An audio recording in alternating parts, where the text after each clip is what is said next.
Okay, here we are. So let's start with mantra. Om Vang me manasi pratisthita mano me vachi pratishthitam aviravirma edhi vedasyama ani sthaha shrutam me ma prahasihi anenadhitena horatran samdadhami ritam vadishyami satyam vadishyami tanmamavatu tadvaktaramavatu avatu mam avatu vaktaram avatu vaktaram Om Shanti Shanti Shanti.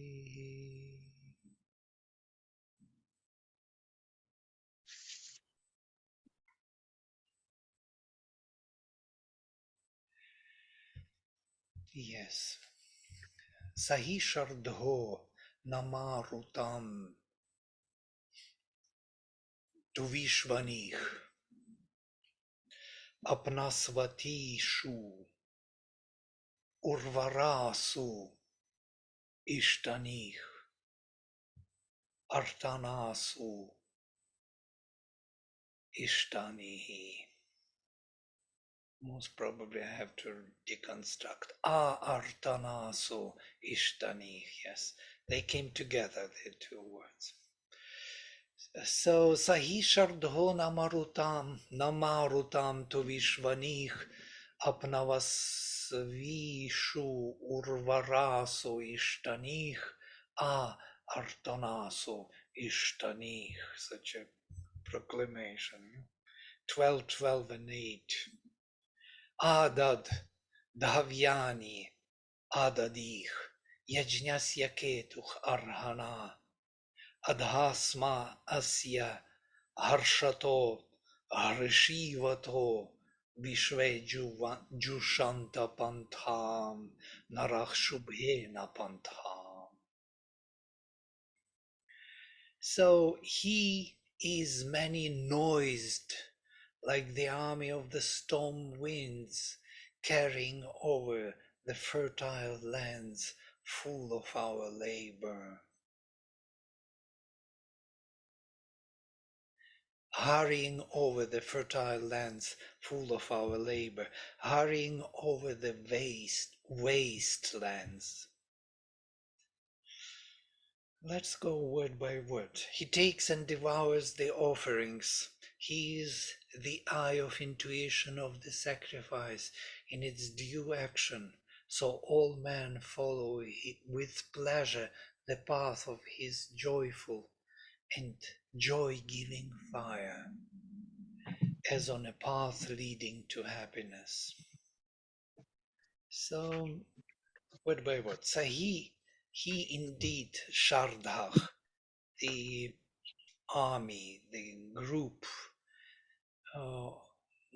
as if the army, as if the big group, Marutam, of the Maruts. Tuvishvanich, very noisy, whose Vani is Tuvich, many voiced.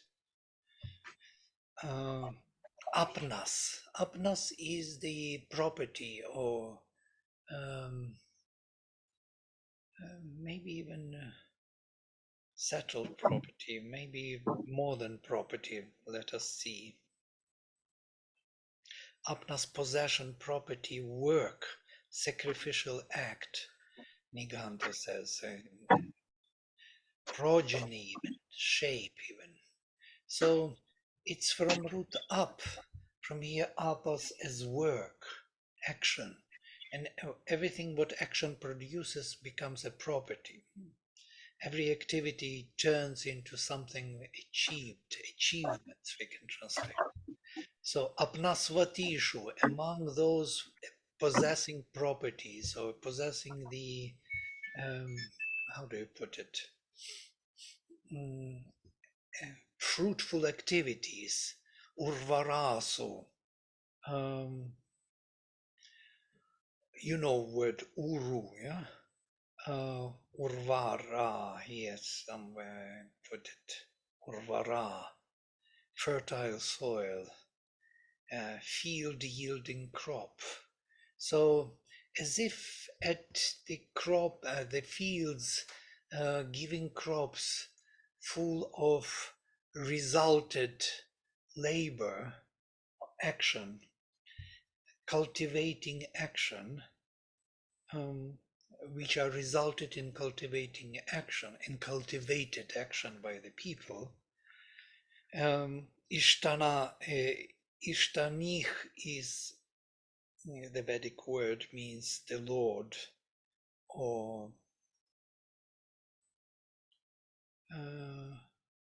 to be worshipped, Sayana says. It's only in this hymn, Matt, yeah? There's nowhere else, only in this verse. So we do not know what it really means. Sri Aurobindo translates it as hurrying.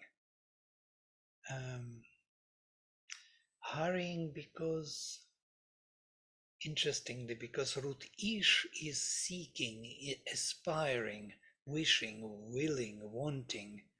Yes, from here, icha, ichati, icha shakti. So ishtanich is the one who is in a hurry, who is aspiring. Let us say aspiring. Yeah? Aspiring to the fields, crop fields, full of cultivated labor, and aspiring towards the fields which are barren lands, wastelands. So it's kind of he is seeking both, yes, those who are already cultivated and uncultivated lands. So that's why two most probably are mentioned. Adat Havyani, and he takes the offerings. Adadich, the one who takes the offerings. Yajñasya Ketu Harhana, and he is also the Ketu, as Sri Aurobindo would translate it as intuition, the eye of intuition of the sacrifice in its due action, Arhana. It's all very tricky to translate, very, very tricky. Look at this, how many words we have. Maton in this hymn, 1, 2, 2, 3. Third has more hymns, but Ishtani and Artana are the words met only here in this meaning of waste, desert, uncultivated land. So he is aspiring or rushing onto the cultivated lands full of crops and uncultivated lands, and taking all the offerings, because he is the one who takes the offerings, and he is the Ketu. It can be translated also as the banner or the flag, or Sri Aurobindo usually translates it as intuition or even eye of intuition. He is the one who sees. Chiketa from here, chit. This is the kindred roots. Yeah? Nachiketas is from here also. So to have consciousness, to have awareness, or rather focus, awareness which is focused, yeah? Seeing particular things. So of that sacrifice, he is the keto. Can be also the banner or the smoke.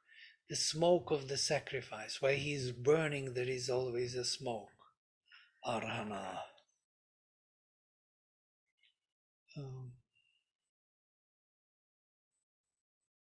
Arhana, according to the Sri Aurobindo says, in its due action, Here we have Arhana. It's also used as instrumental, Vedic instrumental in this hymn. Yeah, according to what is due. So we have many words which are dubious in meaning, but by the root we can recognize it. Yes, we have Arhat. Arhat is the one who is worthy. So according to worth, according to the due of action.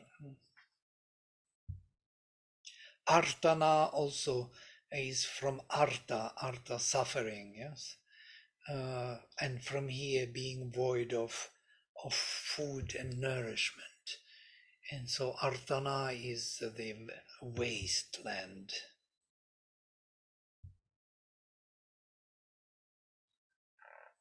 It is for those who study Sanskrit. I do not know whether it's valuable to get into those nitty-gritties. For me, it is valuable because it gives you more scope of meaning, which is otherwise is not visible. So that's why I'm digging into that direction. Aren't Yes? they're all symbols, no? So they have more than one meaning. Yeah, definitely. Sanskrit is amazing in one way that it is actually the language from top down, not from bottom up. It's not Prakrit. Prakrits are mainly focused on communication aspect. Sanskrit is more creative. It creates the meanings which can be applicable to the world. Yeah? It does not describe the outer things. It does not name the outer things. It creates the meanings which can be applied to the outer things. And that is the big difference. It's a creative language. Creative aspect is more powerful than communicative. So then, yeah, sorry, go ahead. in Prakrits we have just the opposite, where we always imitate and communicate the outer happenings. Yeah? For us, everything is fixed outside. Language is only a token to communicate what is going on outside. In Sanskrit mentality, it is very different. It is, you arrive at the meanings from its own system of etymons, from its own depth, from its own origin. Parame Vyomon, in the highest heaven, all the sounds were heard, all the letters were seen. So from there you build up the meanings which are in accordance with the spirit, and then you use that language to cognize the outer reality by assigning particular actions of language to the outer objects. And there you see something else by that. It's So very, then, yeah, go ahead.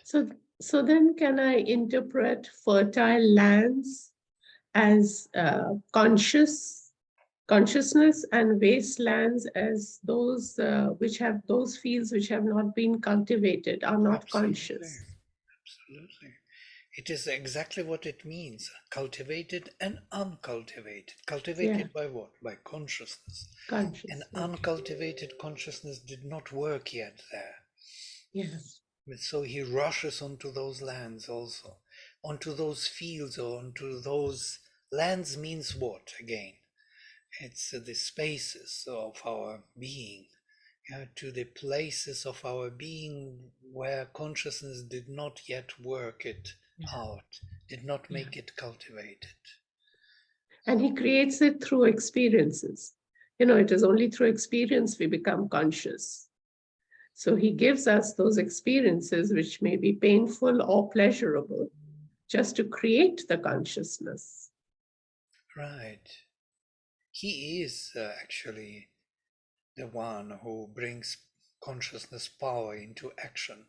So when he moves to the cultivated lands, you can imagine he comes into our cultural land or cultural environment of music, art, whatever. And Thank you. there he also plays his role. He also partakes of the offerings and turns them into the diviner properties. Even more cultivated they become. And in the uncultivated lands, he starts cultivating them, basically. He has to dig it up first and create the pain first. Right. Pain will be as the chisel of the gods, as Shubin. Yes. Yes. Thank you. Thank you for your comments. So he takes all the offerings, Havyani, everything which has to be offered or invocations of all the peoples, he takes in with him, because he is the one who takes all. Adadich, Vedic word. Yajñasya Ketu, he is the Ketu, the consciousness of the sacrifice, of the transformation. Arhana, in accordance with the truth, or wealth, or worth, in accordance with that which should be done. Adhasma asya harshatach, harshivatach, vishvejushantapantha, and all are rejoicing on his path, being happy, harshivatach, of him asya, on his path, rejoicing, all are rejoicing. So he is rejoicing on his path of cultivating the land, making more cultural objects. What is cultural objects? Cultivated land is actually charged with spirit, yes? Where the spiritual values could be recognized. And so he is very happy to do that, to cultivate them, to make them more and more divine, to fill them with the presence of the Spirit and power, power, purified power, power which is following the knowledge.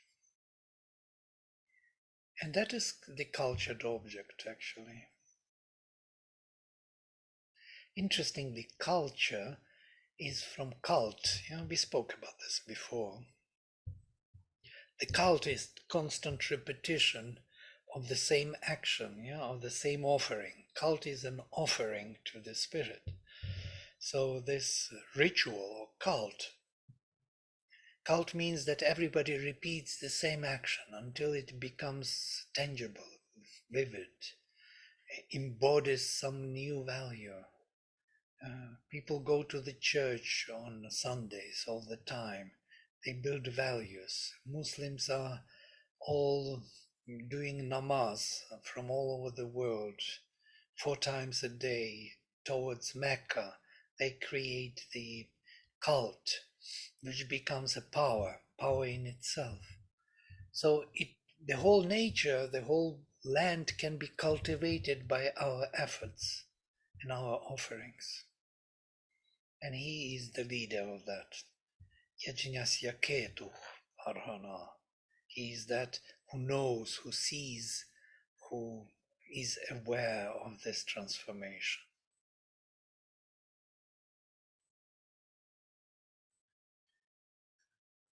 And then Dvita Yad Im Kistaso Abhidyavo Namasyanta Upavochanta Bharigavach Manthanto Dasha Bharigavach Agnir Ishe Vasunam Shuchiryo Dharnich Esham Priyam Apidhim Vanishishta Medhira avanishishta. Vanishishta medhira. I don't know how to make it to the work. Priyam apidhim vanishishta medhira avanishishta medhira. I have to find the rhythm. It's not coming. Dvitayat im kistaso. This is a Vedic word, kistaso. I must probably put kista is here. Yeah. Praise a poet, only in this verse. You can't find it anywhere else. I wonder. A praiser or a poet, kista. Dvita can have many meanings. Indeed, certainly Sri Aurobindo translates this as dual, twofold strength. Let us read Sri Aurobindo's translation first. When in his twofold strength, bards with illumination upon them, the Bhrigu flame seers have made obeisance and spoken to him the word, when they have churned him out of their worship, the flame seers, the fire becomes master of the reaches. He who in his purity holds them within him is wise, he enjoys the things laid upon him, and they are pleasant to him. He takes joy of them in his wisdom. Now look how many how many things: wisdom, joy, enjoys things, reaches, master, purity, all is charged with consciousness. Every word is a word of consciousness. So let us go word by word. Dvita can be translated from the usually or from the older time, or as according to, indeed, certainly, especially, by all means, just so. This is Dvita, can be translated as Adha. But Sri Aurobindo takes it as twofold. Yat, when twofold indeed in Kistasach, the poets, Abhidyu is the heavenly poets, Namasyanta, carrying their obeisance, or Upavochanta, and approached him with the word.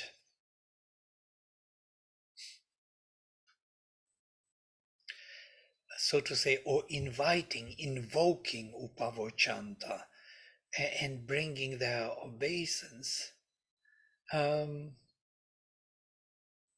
Bharigavah, these are Bharigu rishis.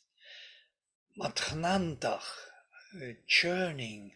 Dasha, Dasha is again an interesting word. Let me see, Dash, worship, veneration. You can see it's only in this hymn, and it is used as the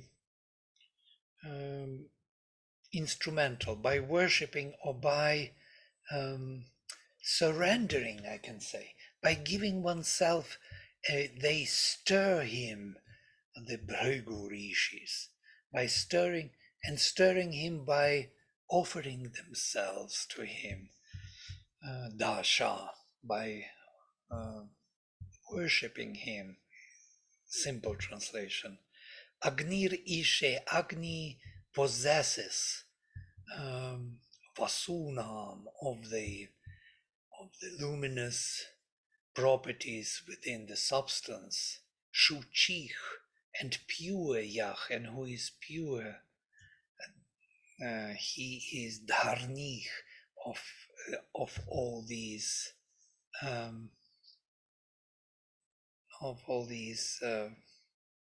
rishis.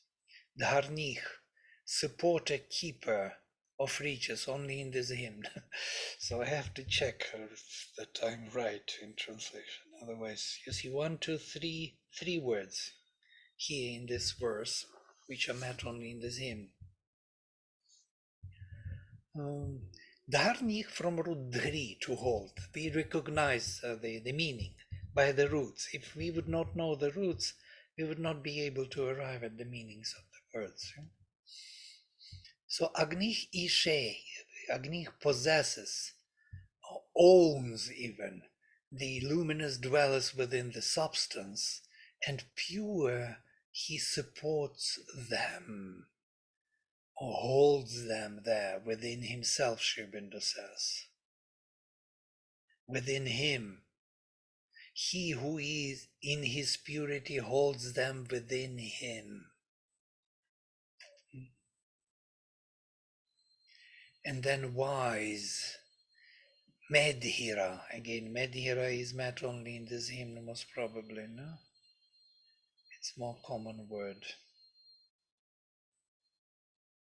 Medhira, no, it's a common word. Medhira, he wise, Priyam apidhin vanishishta. Vanishishta is injunctive from aorist, from root 1 to, and I wrote here for you.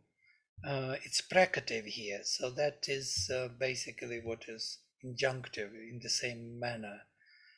To like, to love, to wish, to desire, to gain, to acquire, to procure, to conquer, to win, to become master of, to possess, to prepare, to make ready, to aim at, even to attack. So one is a very good meaning to remember in English as to win. Yeah? Winning and also wishing, winning and wishing together, if you will. If you put them together, so you will have that meaning: to like, to love, to acquire, to conquer, to win. So he is the one who enjoys, as Sri Aurobindo translates Vanish Shishta, all things laid upon him, apidhin priyan, all the priyas, all the pleasant things loaded on him, he enjoys, acquires, wins, conquers, appropriates, consumes. He, the wise, all things he enjoys, the wise. So all things cultivated or uncultivated, he will take them in. He will conquer them. And by conquering means he will appropriate them. He will make them part of himself. And that is the conquest, basically. Yes. You see, we are kind of deconstructing the meanings in the English language constantly. We're kind of arriving at new meanings which are very difficult to express. So you cannot be very precise and narrow in one particular meaning. It has several in one movement. Yeah? And that's why the root 1 is given so many meanings.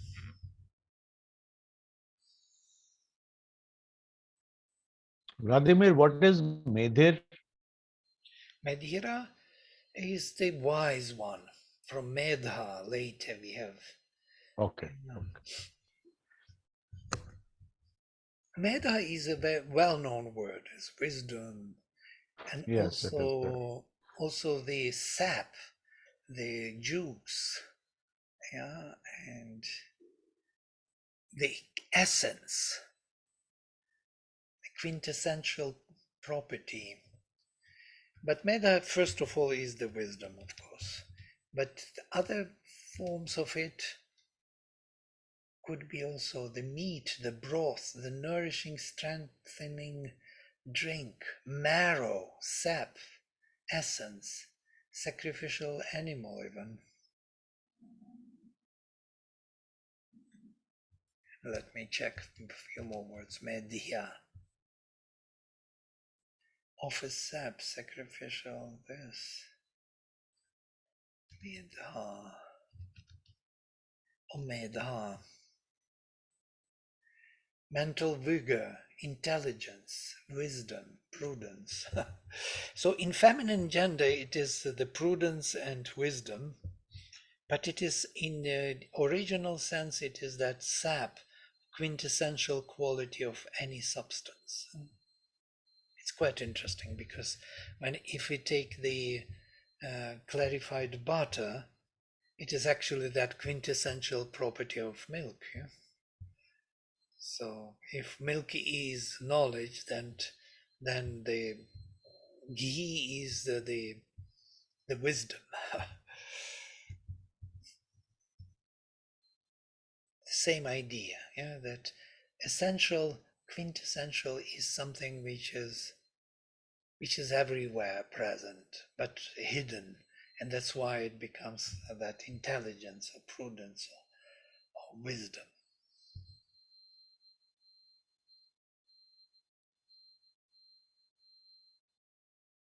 So when in his twofold strength, bards with illumination upon them, this is abhidyavach, abhidyu with heaven upon. Yeah?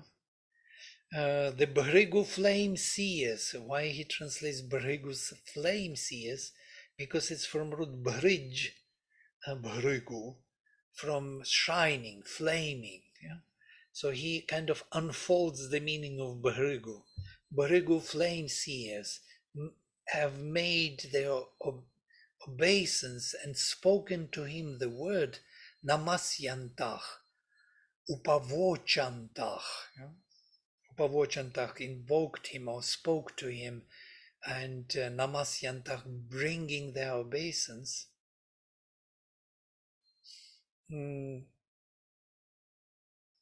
When they have churned him, manthantach barigavach, churned him out by their worship, dasha. Dasha, from here, dashuch, dashushe, the one who sacrifices, or the one who gives himself. It's from root da. These are kindred roots, yes. The giving, we spoke about this. From here, there are positive and negative words. For example, dasyu is a negative word, or dasa is a negative word, but from the same root da, because the root da has meaning of giving and separating from oneself. When we give, we cut part of oneself and give it away. So it can be in the meaning of separation, or in the meaning of giving oneself totally. So by worshipping, or by their worship, by their self-surrender and giving, they stir him out. That means they, with their energetic offering of themselves, they reveal him hidden in themselves.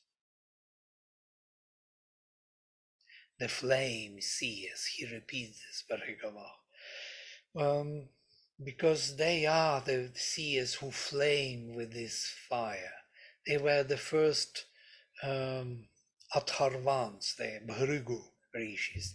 They belong to the older family of rishis. We spoke about this long ago, about Bhrigu and Angiras rishis. There are two types, older and younger rishis. Older rishis are Bhrigu, yeah? Bhrigavas or Bhargavas. They belong to Bhrigu family. And later in the tradition, Bhrigu and Bhargava and Shukracharya is from the Bhrigu family actually. They all turn to be the old gods and later Asuras. Interesting, yeah? When new gods were discovered, when Angirasa rishis kind of build new relations with new gods, Indra, Brihaspati became their leader.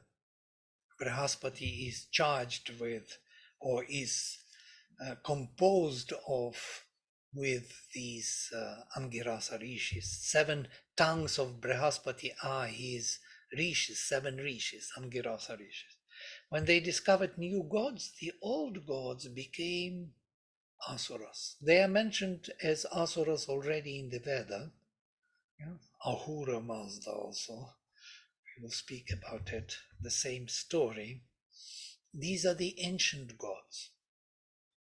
And belong to the Soma Yagas of Bhrigu, of Bhargavas, of Bharigavas.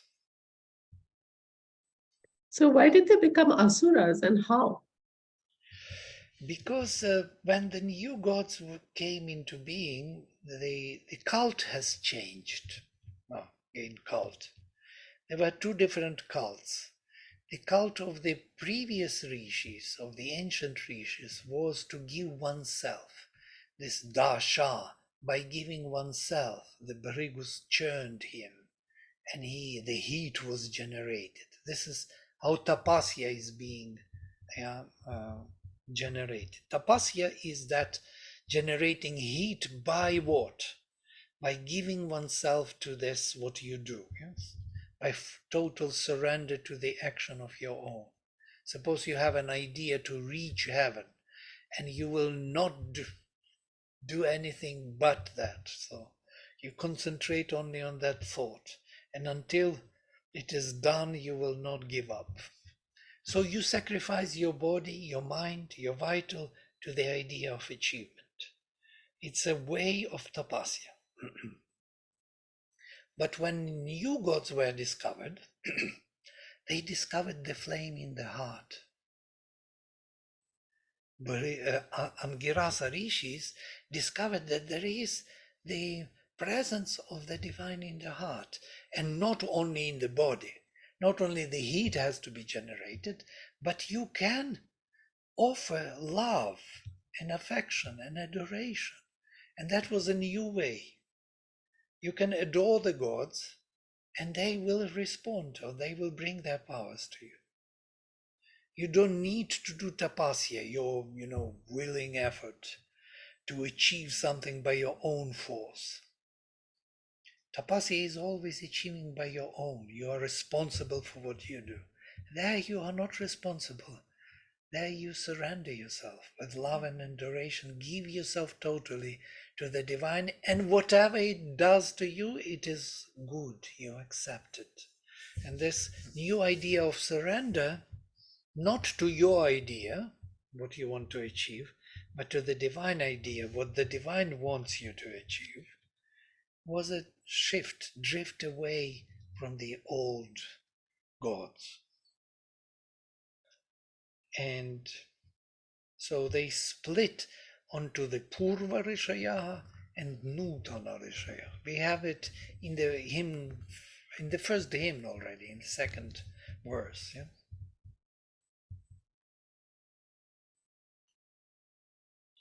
Nutana, modern rishis, and Purva, and the first rishis, the ancient ones. So this shift of cult, we see it in many cultures. Yes, we spoke about this not once, but maybe people don't think about it. We see it in Judaism, when Abraham wants to sacrifice his son, the body, the nature, to the God says, I don't need him, his body. Bring me the lamb, pure and white.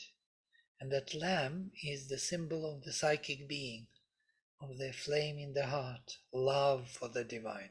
Instead of going for tapasya, you go for surrender. Instead of going for the monkey path, yeah, by Ramakrishna, you go for the kitten path. Let mother carry you. So there are 2 paths which cannot be reconciled. We cannot easily reconcile between them. The path of the baby monkey and the path of the baby kitten. So monkey has to hold the mother with her hands. And if the hands are weak, then the monkey baby falls from the mother.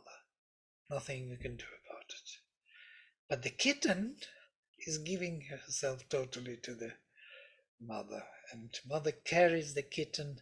And if mother drops, then what to do? Mother drops, the kitten falls. But there is no responsibility for the kitten to be carried by the mother. And this is a new path, the path of adoration and surrendering to the divine will.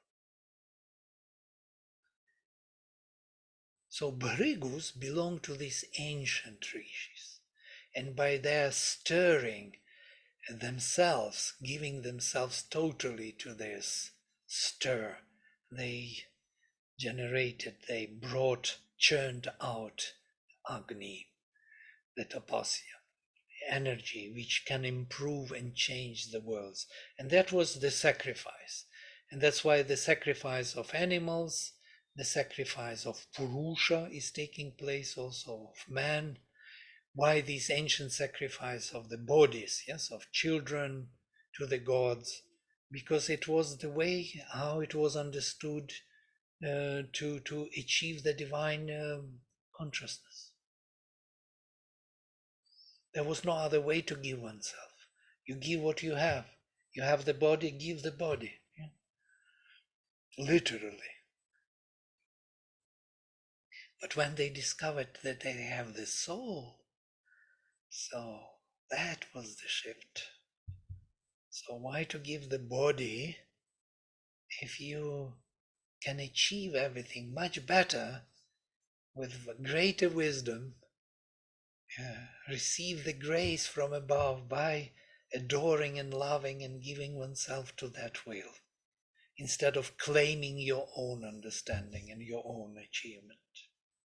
So there is a gap between the tapasya and surrender. Tapasya is selfish in a way, though it achieves great results in the transformation. And the world lives mainly in tapasya framework. You understand that. Everybody tries his best, responsibilities, let me do this and then that, and I am in charge of the process. I have to be in charge. You have to own it, as I hear all the time. Own it. Otherwise, if you don't own it, what can you do? And if I surrendered it, so should I own it also? So So there is a tapasya is contradiction. Yes, Gitesh. Vladimir. So tapasya is like the ego coming in front, right? Because it's all about yourself. Yeah. Well, And that ego, mental, and that's vital, why, and physical. Correct. right. So then that's how the old gods became asuras. It's mostly Absolutely. Absolutely. Very nice. Very nice conclusion to this long talk. thank you. Yeah, I had to kind of give you the picture that it should not sound kind of, yes, difficult or because you may accept this as an idea, but to see it in the details, how our nature works. And we have two parts in us. One is this tapasya in the nature, which we always exercise with. We are looking into our health problems and so on. And we have the soul, which does not care about this. It wants the divine and the divine alone. And there is a huge gap between the two. Yeah, it's not yet bridged. It will be bridged only with the supramental manifestation. Then we will become the divine in the body. But as long as the body is something else than the soul, there will be always that gap. And there are two different flames. There is the flame of Kundalini Shakti rising from below, and there is the flame of the heart. Yeah? These two flames, they are not easily reconcilable. You cannot follow both in a way.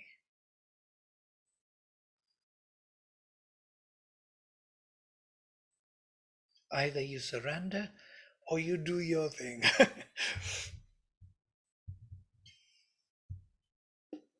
I'm putting it black and white. Of course, there are many stages which need both of those. You have to be in control of certain processes, have discipline, and so on. And the only, as Sri Aurobindo says, the only thing we must do is to provide the surrender. Because if we say, do surrender for me also, I surrender to you and you surrender me to you, that will not work. And that requires particular discipline and focus and tapasya, particular tapasya. You have to reject certain things which are coming in. You cannot accept everything because you surrendered somewhere there in the mind, or once yesterday you surrendered and today you do everything else. So it requires constant surrender. Surrender means all the time. That's why it's more difficult, I think, than tapasya. Yes, absolutely. It's more difficult. It's much more difficult. Even our ego, our mental ego, our knowledge bank will resist. It will say, I know what to do, how to proceed better. I experienced it many times. I have the whole wisdom, behind me.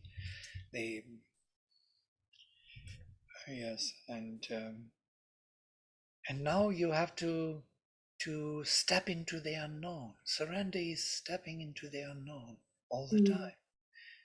Refreshing your perception, seeing the world and you, and accepting it, and calling to the divine, making it new every time. It's not an easy path, but it is much easier at the end if you are spiritually inclined than to go tapasya way. And that becomes a sunlit path. You don't need to worry at all about anything. There are no rituals that you have to follow, actually. Then even rituals you forget. You don't. Yes. Yeah, It's a rituals are tapasya. Yeah. Yes. It's a constant state of a consciousness that is renouncing every minute. Like Mother said, you have to give up. You have to keep renouncing your achievements, like in Savitri, Sri Aurobindo did. Yes. He renounced and gave it up. In the end, he pulled out desire, Right. and, by its bleeding roots. So physically, mentally, in every way. So surrender is more difficult, but more rewarding because you're free of rituals and customs. That's why this formula exists: aspiration, rejection, surrender. Not surrender, aspiration, surrender, rejection. No, you can't do that. You have to clean up before you surrender. You have to find the true love to that flame. Otherwise, surrender is not possible without the flame. So you have to aspire to kindle the flame. That is already the work of the flame. Yeah? Then you have to reject everything which is not going there, which is not part of it for now, for this offering. And then you surrender it. What is there to be surrendered? This is actually the way of the sacrifice. Pouring into the flame the ghee.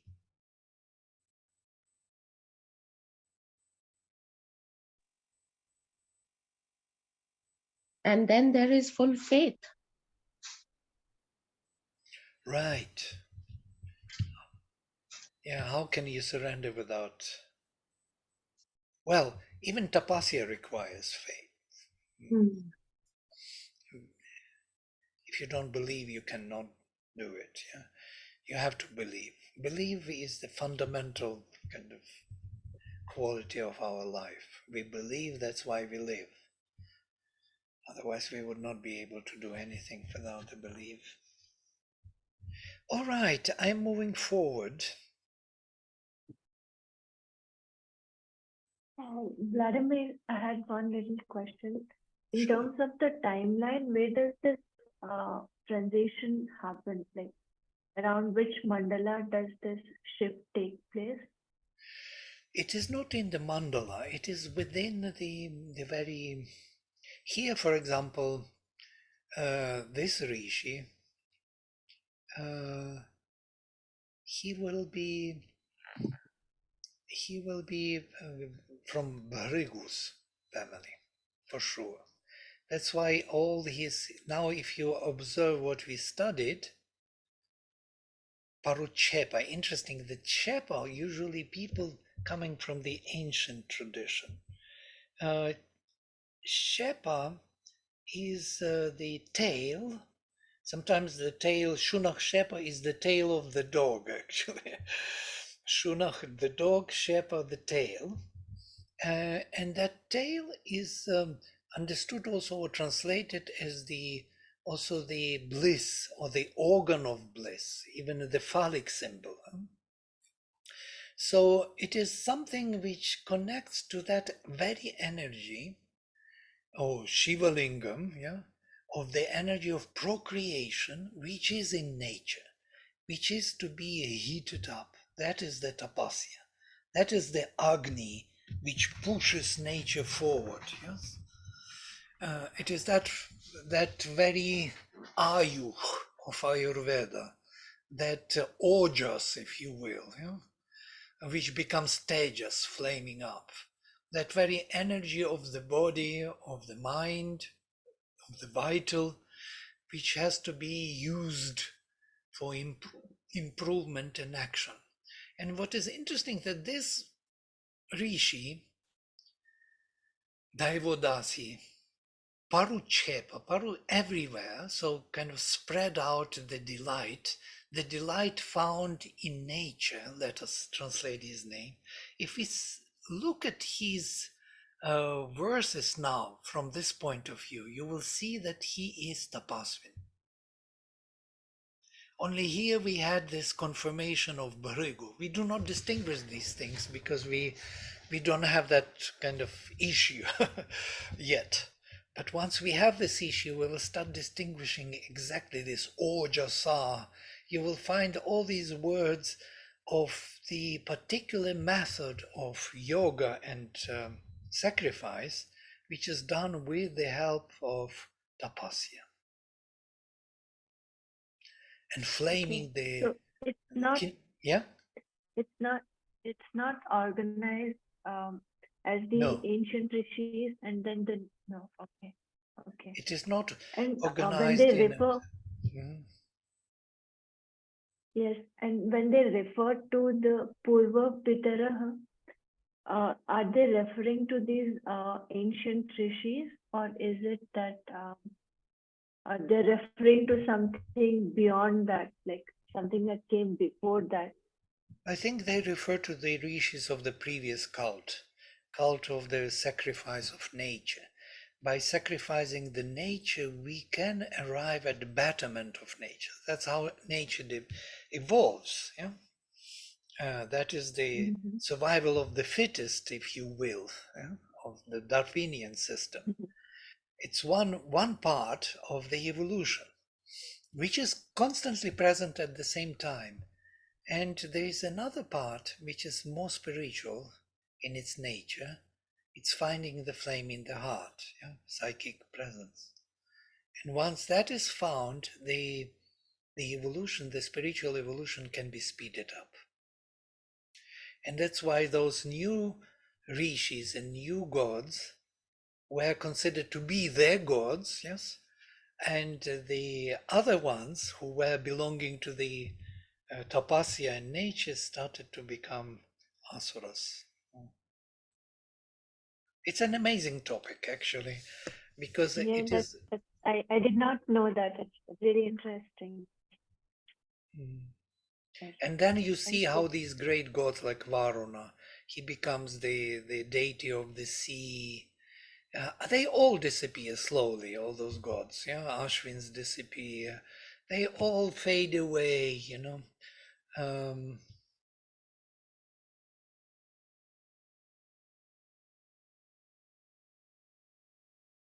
Adityas, all the Adityas, Mitra, Varuna, Aryaman totally disappeared.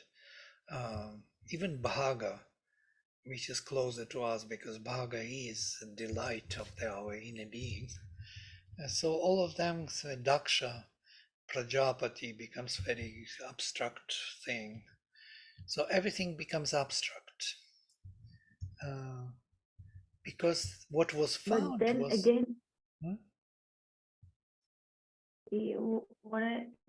but then later with the Puranas, again these gods like Indra, and um, they are Yeah. also degraded, right? Yes, all the gods were degraded. Because of this, new method was found, more psychological discovery, self-discovery. So it turned on to individual more, with this flame discovered within. Interesting, yeah? If flame is in nature, it's more universal. It's more like the magic structure of consciousness. But when we shifted to the mythical structure, whether the divinity is within your heart, then you have to deal with loving the divine. So the whole approach to worship and sacrifice changed. So we have these two cults. But They are simultaneously coexisting now. Both are yeah. active. In the esoteric history, they describe the fight between Shiva and Vishnu. Maybe we spoke about this before. In Puranas also they speak Shiva and Vishnu were fighting 1,000 years, the war, and nobody could win. So then they dropped this war, they stopped fighting. So this is quite interesting because Shiva is that Shiva Lingam, the power of nature, yes? The tapasya. He is the greatest tapasvin. And Vishnu is a very different deity. Whether he is, avatars, with his 10 avatars, Krishna, baby. Vishnu could be a baby, yeah? And his approach is from the heart upward. Yeah? If the Shivas is from the bottom up, yeah? The whole Kundalini Shakti has to rise. Then Vishnu's is not like this. Vishnu is more bottom, from the top down to the heart, supporting the flame within the heart. Yeah. You were saying something, Monica, or Prito. Who was saying? It's clear. Okay. I know it's too much to talk about. There are many more things to mention, but this is the framework in which these two cults build our own personality. And we have two energies in us. One is the energy of delight from the bottom of nature. Yeah? This is sexual energy, which is actually the power of our life in the body. The body lives as long as that energy is maintained there. It's known in Ayurveda, by the way, it's quite interesting, yeah? That they believe that that energy gives us the lifespan. And the other energy is the flame in the heart, which is very different from that bottom flame of Kundalini. And Mother says between these two, these are two loves. One love is the sexual love, so to say, pleasure, love, pleasure, which is more of universal nature. And that's why Shunach Shepa, Parut Shepa, this is why Shepa is used, interestingly, as indicator of the old tradition. And the other is a very different love towards the divine, which has nothing to do with sexuality. And Mother says between these two there is an abyss. They don't come together. When you love truly from the heart, that pleasure drive flame does not come even. But then if you kindle that flame, it may become an obstacle for this from the heart. So the reconciliation between the two is hardly possible without supramental interference. They will be rectified or reconciled when the supermind will come. Sri Aurobindo speaks about this in the evening talks. You will find the whole discussion when they ask him about the sexual energy. And he says, I cannot speak to you because you will not understand. So he refuses to speak about this energy because people are so, how to say, drawn to this kind of, attracted to this type of mixing it into this flame from the heart. Yeah? And this mixture is creating a failure in yoga. That's why he didn't want. Only the final result will reconcile between these two energies. When Vishnu and Shiva will meet and become one. Can you imagine that? In all Indian traditions, those who know Indian tradition, it's impossible to imagine. There is only one temple in actually 40 kilometers from Auroville, which is dedicated to Vishnu and Shiva together. Which temple is that? It is Chidambaram. Chidambaram temple, yeah, I recommend you to visit. And even there is one tower for Vishnu, and then on quite distance another tower for Shiva. So no mixing easily, but for both. Yeah. Because this means a supramental realization. The divinity from below meets the divinity from above. It's like Indra and Agni. Agni is the son of Shiva rising from below, and Indra is the lightning coming from above. And Indra and Agni, when they meet, the sacrifice is done. It's the condition for the sacrifice, that these two energies meet. This energy which rises from below, the sexual energy, is also part of Shiva's domain, right? Yes. Shivalingam. The power of the divine in nature, hidden in nature. But Vladimir, in the very first hymn, it says the ancient rishis and the new rishis, they both worship Agni. Yes. So, And there are two fires. One is below, another is in the okay, heart. And okay, its mentioning is all the time throughout the Vedas. We will meet many times that rishis worship him as Idya and Yajatra, or Priya and Yajatra. So worthy of love, to be loved, and worthy of sacrifice, to be used as tapas. Yeah. Thank you. You had said this earlier. Yes, Yes. Idya and Ajata. Well, I may repeat myself many times, so sorry for that. But this is the vision of the Veda and of our evolution of consciousness, where we move from more natural to more spiritual relations with the divine. All right. Yeah. Sorry. No, I was just saying the notion of who are asuras now is very distorted then. I mean, the labeling of asuras with certain vocabulary which is quite which is happening nowadays. So that's not something which was represented in Vedas, right? No, in the Vedas there are many asuras. Yes, Varuna is asura, Indra is asura, even Agni. So they are all asuras. Adityas are asuras. Asura means asura, so it is the one who has the power of being, great power. So it's not asura as asura, yeah? The one who has no light. But it's quite interesting that the first divine emanations fell into their opposite and built the foundation for the nature.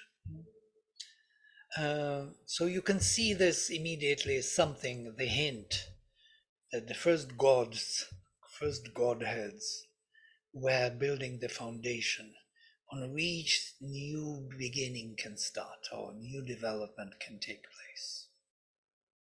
An identical thing happens with the Greek gods also.